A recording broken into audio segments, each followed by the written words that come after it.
ஃபோட்டோகிராஃபில ஏகப்பட்ட வேரியன்ட் இருக்கு. ஆனா வார் ஃபோட்டோகிராஃபி பத்தி கேள்விப்பட்டிருக்கீங்களா? அந்த மாதிரி ஒரு வார் ஃபோட்டோகிராஃபி நீங்க லைவா பார்க்க போறீங்க. அதுக்கு பேர் தான் சிவில் வார். அமேசான் பிரைம்ல ரீசெண்டா ஒரு படம் வந்திருக்கு. அந்த படத்துல வந்து பாத்தீங்க அப்படின்னா மெயின் ஆப்ஜெக்டா வந்து பாத்தீங்க அப்படின்னா வார் ஃபோட்டோகிராஃபி காட்டியிருக்காங்க.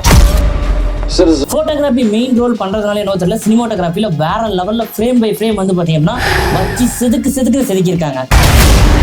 இந்த படத்தை தயவு செஞ்சு தமிழ் டப்புல பார்க்காதீங்க, இங்கிலீஷ்லேயே பாருங்க. ஏன்னா பேக்ரவுண்ட் ஸ்கோர் வந்து பாத்தீங்க அப்படின்னா அதுல நிறைய ஒர்க் பண்ணிருக்காங்க. ஆனா தமிழ் டப்பு பண்ண போது வந்து பாத்தீங்க அப்படின்னா பேக்ரவுண்ட் ஸ்கோர் மாத்திருக்காங்க.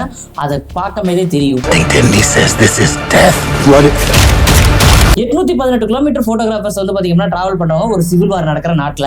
அதை சுத்தி என்ன நடக்குது அப்படிங்கிறது டோட்டல் கதையே. கதையோட கிளைமேக்ஸ்ல முக்கியமான கேரக்டரை இறந்துருவாங்க. இருந்தாலும் அதை வேற லெவல்ல காட்டியிருப்பாங்க. என்ன ஸ்கிரீன் பிளே ரொம்ப ஸ்லோவா போறதுனால நமக்கு பார்க்க போரிங்கா இருக்கும். ஆனா சினிமாட்டோகிராஃபி லவர்ஸ்க்கு எல்லாத்துக்குமே வந்து பாத்தீங்கன்னா அல்டிமேட்டான ட்ரீட் அமைஞ்சிருக்கு. டைம் இருந்தா இந்த மாதிரி படங்களையும் என்ஜாய் பண்ணுங்க.